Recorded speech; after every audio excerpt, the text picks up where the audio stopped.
नमस्कार दोस्तों, आज के इस सेशन में हम इंजीनियरिंग मैकेनिक्स सीखने जा रहे हैं। मैं हूँ Akshay Tajne. So basic concepts.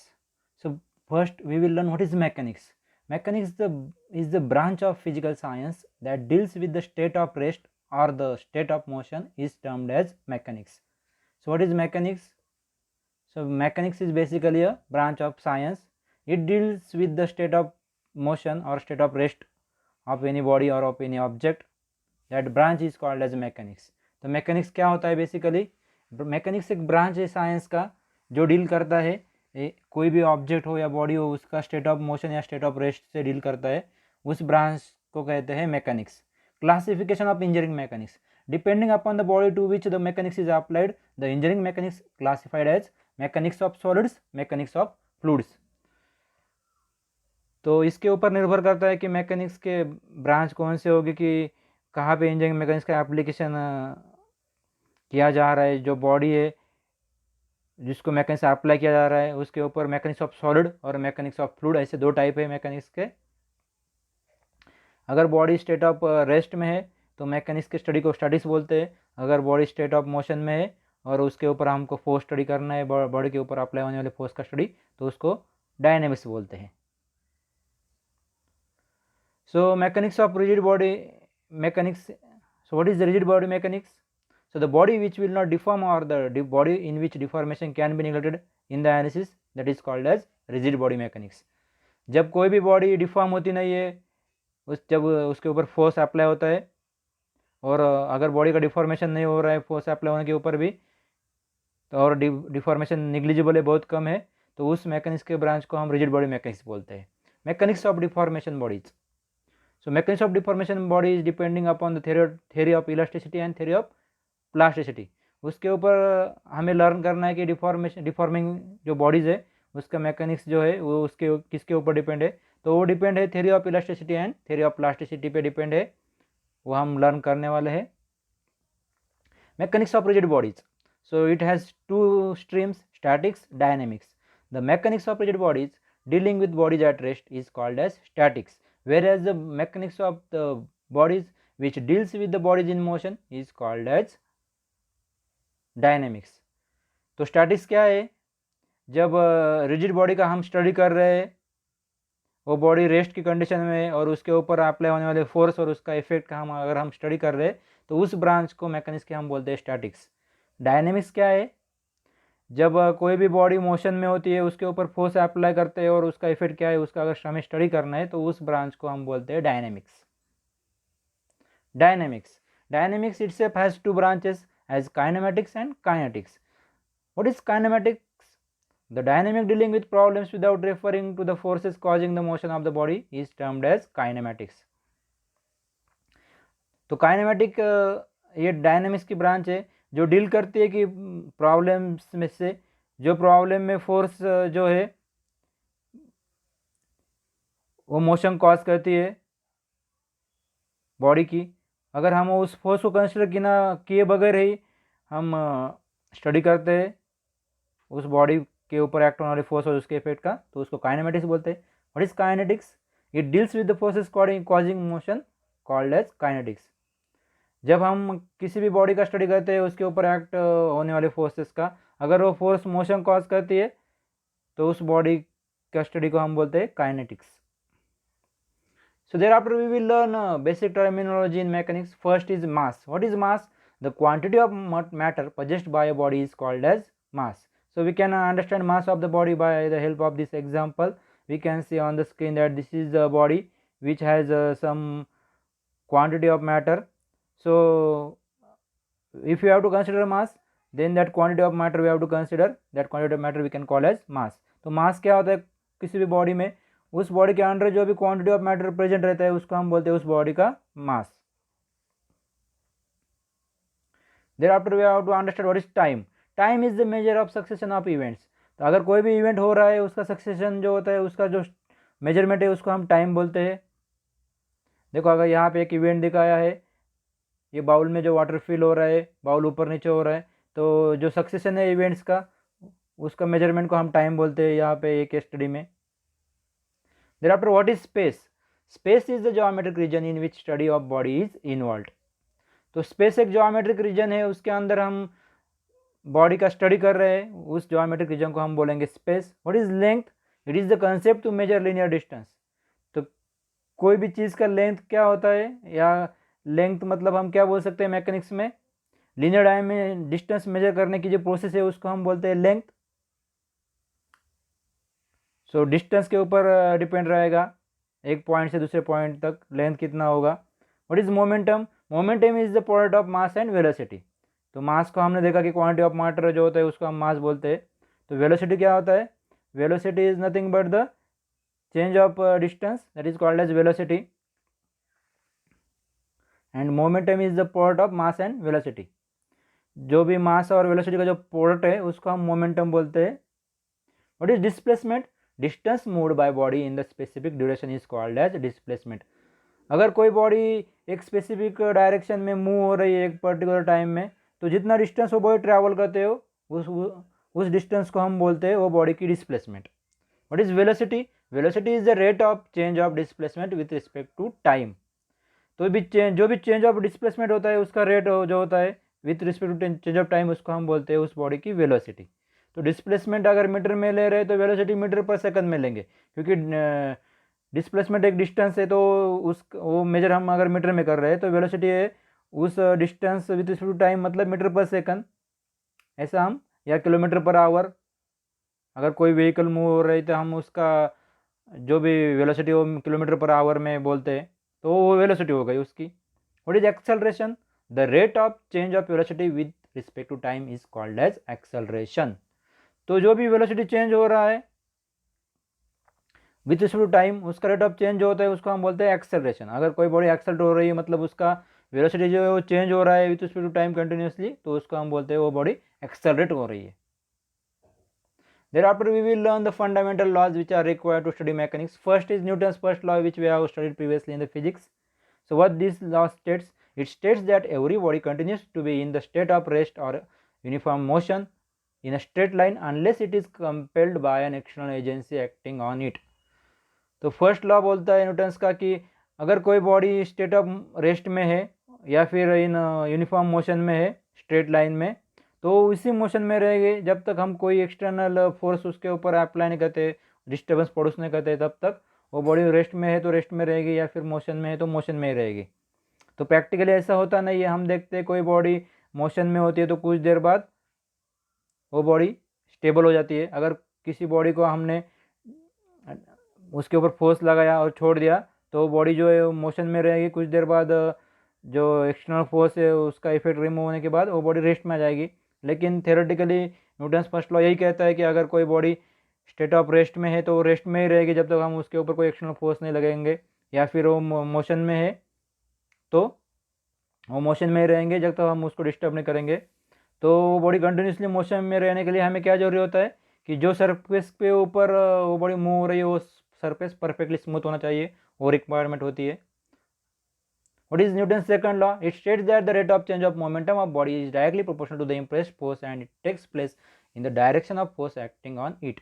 तो न्यूटन्स सेकंड लॉ ये बोलता है कि जो भी rate of change of momentum होता है बॉडी का, वो डायरेक्टली प्रोपोर्शनल होता है कितना फोर्स उसको बॉडी के ऊपर अप्लाई किया गया है, और जिस डायरेक्शन में फोर्स अप्लाई किया गया है उस डायरेक्शन में ही उस बॉडी का rate of change of momentum होता है। तो force is directly proportional to mass and acceleration. तो जो भी rate of change of momentum होता है वो अप्लाइड फोर्स के ऊपर डिपेंड होता है एज पर सेकंड लॉ, और चेंज ऑफ मोमेंटम उसी डायरेक्शन में होता है जिस डायरेक्शन में हम फोर्स अप्लाई करते हैं। Newton's third law, so as per this law it states that for every action there is an equal and opposite reaction. तो as per the third law we can say that when there is action और force is applied on body, so the body will produce equal and opposite reaction. तो क्या होता है third law? Third law बताता है कि अगर कोई बॉडी के ऊपर हम फोर्स अप्लाई कर रहे हैं तो body equal opposite reaction force भी डेवलप करती है, वो कहता है Newton's third law. Thereafter we will learn the Newton's law of gravitation. So as per this law every body attracts the other body. The force of attraction between two bodies is directly proportional to their masses inversely proportional to the square of distance between them. तो law of gravitation के हिसाब से क्या होता है कि कोई भी बॉडी है वो दूसरी बॉडी को अट्रैक्ट करती है, और जो फोर्स ऑफ अट्रैक्शन होता है दो बॉडी के बीच में, वो प्रोपोर्शनल होता है कि दो बॉडी की मासेस कितनी होगी, और उस वो बॉडी के बीच में जो डिस्टेंस होगा उसके स्क्वायर रूट पे डिपेंड होगा कि फोर्स ऑफ अट्रैक्शन कितना रहेगा दो बॉडी के बीच में। तो जो भी अट्रैक्शन फोर्स है दो बॉडी के बीच में वो डिपेंडेंट रहेगा वो दो बॉडी के मास और डिस्टेंस के ऊपर डिपेंडेंट रहेगा as per the law of gravitation. Thereafter we will learn the law of transmissibility of force. The state of rest or motion of a rigid body is unaltered if a force is acting on a body is replaced by another force of the same magnitude and direction but acting anywhere on the body acting along the line of action of the replacement force. तो transmissibility of force के law के हिसाब से क्या होता है, जो भी स्टेट ऑफ रेस्ट होता है या मोशन का होता है रिजिड बॉडी का, वो चेंज नहीं होगा जब तक बॉडी के ऊपर एक्ट होने वाला फोर्स जो रिप्लेट हो जाता है ना ये दूसरे फोर्स से सेम मैग्नीट्यूड के और डायरेक्शन के, और अगर उसी जगह पे दूसरा फोर्स अप्लाई हो ना रहा है तो फिर जो भी बॉडी का स्टेट ऑफ रेस्ट या मोशन होता है वो चेंज नहीं होगा। दूसरे यहाँ पे हम देख सकते हैं ट्रांसमिसिबिलिटी ऑफ फोर्स की लॉ को with the help of this diagram. देखो ये बॉडी है, इसके ऊपर हम फोर्स अप्लाई कर रहे हैं तो ये बॉडी का कुछ डिस्प्लेसमेंट हो रहा है, तो वो डिस्प्लेसमेंट डिपेंड होगा कि फोर्स कहाँ पे अप्लाई कर रहे हैं। तो अगर सेम फोर्स हम अप्लाई कर रहे हैं तो डिस्प्लेसमेंट सेम ही रहेगा, अगर डिफरेंट फोर्स अप्लाई करते तो डिस्प्लेसमेंट वेरी हो जाएगा as per the law of transmissibility of force. जितना फोर्स उसके ऊपर हम अप्लाई कर रहे हैं उतना ही फोर्स वो बॉडी ट्रांसमिट करती है एज पर दिस लॉ। अगर हम रिप्लेसमेंट फोर्स दूसरी जगह पे अप्लाई करेंगे तो बॉडी का फोर्स ट्रांसमिशन का रेट भी चेंज हो जाएगा as per this law. Thereafter we will learn the parallelogram law of forces. If two forces acting simultaneously on a body at a point are represented in a parallelogram which passes through the point of intersection of the two sides representing the force. अगर दो force act हो रहे हैं body पे simultaneously point of intersection पे parallelogram पे, तो क्या होगा, तो जो भी दो साइड से पैरेललोग्राम के जहाँ पे पॉइंट ऑफ इंटरसेक्शन पे फोर्स एक्ट हो रहा है वो दो साइड जो है वो फोर्सेस को रिप्रेजेंट करेंगे एज पर दिस लॉ। तो यहाँ पे हम देख सकते हैं ये जो बॉडी है इसके ऊपर फोर्स एक्ट हो रहे हैं, तो पैरेललोग्राम लॉ के हिसाब से ये जो साइड है पैरेललोग्राम के वो फोर्स के मैग्नीट्यूड को रिप्रेजेंट करते हैं, और जो भी रिजल्टेंट फोर्स रहेगा ये दो फोर्स एक्ट होने की वजह से वो हम इस फॉर्मूला से फाइंड कर सकते हैं, R is equal to under root of P square plus Q square plus twice P Q cos of phi. तो फाई क्या होता है, वो एंगल होता है in between this two sides of parallelogram, और पी और क्यू जो होता है वो साइड्स होती है पैरेललोग्राम के। जब भी दो फोर्स एक्ट होते हैं साइमल्टेनियसली पार्टिकल के ऊपर या बॉडी के ऊपर, तो हम फोर्स को हम रिप्रेजेंट कर सकते हैं डायरेक्शन और मैग्नीट्यूड, वो दो फोर्स का जो है वो दो एडजेसेंट साइड जो होते हैं पैरेललोग्राम के उसके साथ हम रिप्रेजेंट कर सकते हैं। और जो रिजल्टेंट फोर्स होता है, तो जो डायगोनल होता है पैरेललोग्राम, डायगोनल जो होता है पैरेललोग्राम का, उससे हम रिजल्टेंट फोर्स रिप्रेजेंट कर सकते हैं। और रिजल्टेंट फोर्स को जो होता है वो पास होगा पॉइंट ऑफ इंटरसेक्शन से डायगोनल के। देखिए ये दो साइड से पैरेललोग्राम के यहाँ पे फोर्स एक्ट हो रहे हैं बॉडी के ऊपर, तो ये जो दो साइड से एक्ट होने वाली फोर्स के मैग्नीट्यूड और डायरेक्शन रिप्रेजेंट करेंगे, और जो दो फोर्स एक्ट हो रहे हैं यहाँ पे उनका जो रिजल्टेंट आएगा वो किससे पता चल जाएगा, ये जो डायगोनल है पैरेललोग्राम का वो हमें रिप्रेजेंट करेगा कि जो एक्ट होने वाले दो फोर्स है उनका रिजल्टेंट क्या होगा, और वो रिजल्टेंट हम इस फार्मूला से फाइंड करेंगे, R equal to under root of P square plus Q square plus twice P Q cos of phi alpha. So यहाँ पे देखिए P एक साइड है पैरेललोग्राम की, Q दूसरी साइड है, R जो है वो रिजल्टेंट है, और जो अल्फा है वो एंगल है दो साइड के बिटवीन। तो रिजल्टेंट R जो होगा वो इस फार्मूले से मिल जाएगा, under root of P square plus Q square plus twice P Q cos of alpha. अगर हमें दो साइड पता है पैरेललोग्राम की और दो साइड के बीच का एंगल अल्फा पता है तो हम रिजल्टेंट फोर्स जो एक्ट होता है वो फाइंड कर सकते हैं। thereafter we will learn the system of forces। तो फोर्स कौन कौन से टाइप के होते हैं वो यहाँ पे हम स्टडी करेंगे। So first is collinear force. The force whose line of action lie on the same line is known as collinear force. तो collinear force कौन सा फोर्स होता है? जिस फोर्स का लाइन ऑफ एक्शन जो होता है वो सेम लाइन पे होता है, उस फोर्स को हम बोलते हैं collinear force. What is coplanar force? The force whose line of action lie on the same plane are known as coplanar force. अगर कोई फोर्स जो होते हैं एक्ट होने वाले होते हैं बॉडी के, जिनके लाइन ऑफ एक्शन जो है सेम प्लेन पे एक्ट होते हैं नंबर ऑफ फोर्स के, तो उन फोर्स को हम बोलते हैं कोप्लेनर फोर्स. अगर नंबर ऑफ फोर्स एक्ट होते हैं बॉडी के ऊपर और नंबर ऑफ फोर्सेस के जो लाइन ऑफ एक्शन होते हैं वो सेम लाइन पे होते हैं, तो उन फोर्स को हम बोलेंगे collinear force. Thereafter what is concurrent force? The force which meet at one point are known as concurrent force.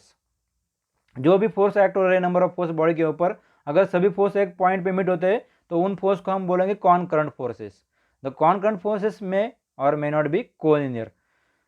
तो कॉनकरंट फोर्स जो होंगे वो कोलिनियर हो सकते हैं या फिर नहीं भी हो सकते हैं.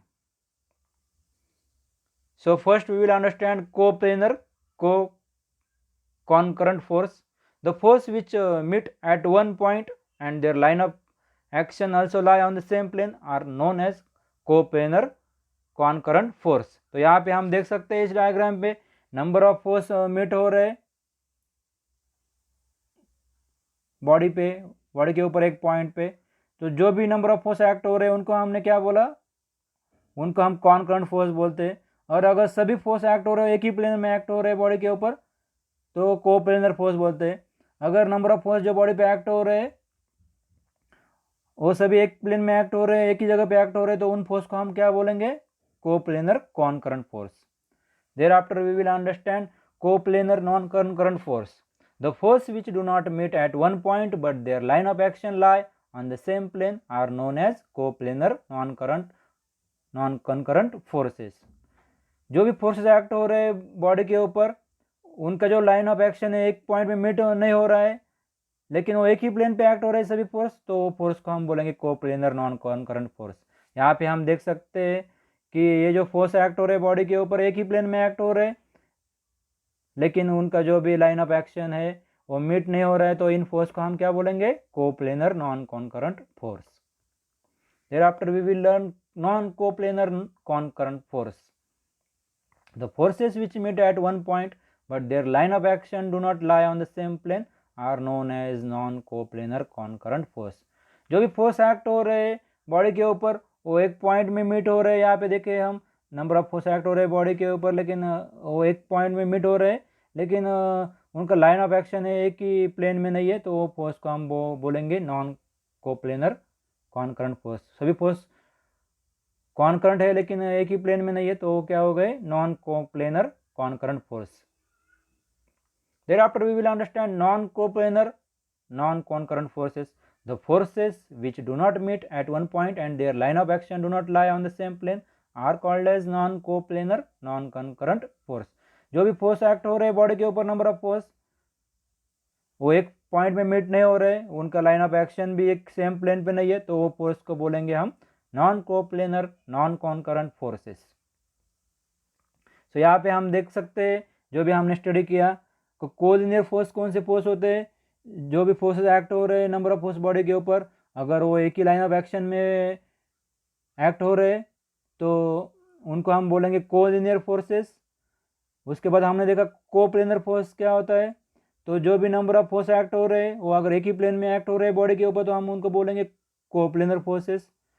उसके बाद हम देखेंगे कोप्लेनर लाइक पैरेलल फोर्स क्या होता है. देखो कोप्लेनर पैरेलल फोर्स में क्या होता है, सभी फोर्स जो है उनका डायरेक्शन पैरेलल एक दूसरे को और एक ही प्लेन में फोर्स एक्ट हो रहे हैं, तो उनको क्या बोलेंगे हम? Coplanar like forces. तो कोप्लेनर कॉनकरंट फोर्स हमने देखा तो उसमें क्या होता है, नंबर ऑफ फोर्स जो होते हैं वो एक ही पॉइंट ऑफ एक्शन पे मीट होते हैं, एक ही प्लेन में मीट होते हैं बॉडी में, तो उन फोर्सेस को हम बोलेंगे कोप्लेनर कॉनकरंट फोर्स. तो कोप्लेनर नॉन कॉनकरंट फोर्स क्या देखा हमने? अगर नंबर ऑफ फोर्स एक्ट हो रहे हैं बॉडी के ऊपर वो एक ही प्लेन में एक्ट हो रहे हैं तो वो कोप्लेनर फोर्स हो गए, लेकिन उनका लाइन ऑफ एक्शन मीट नहीं हो रहा है तो कोप्लेनर नॉन कॉनकरंट फोर्स हो गए. उसके बाद हमने देखा नॉन कोप्लेनर पैरेलल फोर्स क्या होता है. तो नंबर ऑफ फोर्स जो एक्ट हो रहे हैं बॉडी के ऊपर एक ही प्लेन में नहीं एक्ट हो रहे लेकिन उनका लाइन ऑफ एक्शन पैरेलल है, तो उनको बोलेंगे हम नॉन कोप्लेनर पैरेलल फोर्सेस. उसके बाद हमने देखा नॉन कोप्लेनर कॉनकरंट फोर्स क्या होता है. तो नॉन कोप्लेनर कॉन्करेंट फोर्स में जो फोर्सेस एक्ट होते हैं बॉडी के ऊपर वो एक ही पॉइंट्स पे मीट होते हैं, लेकिन उनका प्लेन जो है वो सेम नहीं होते, तो उनको हम बोलेंगे नॉन कोप्लेनर कॉन्करेंट फोर्सेस।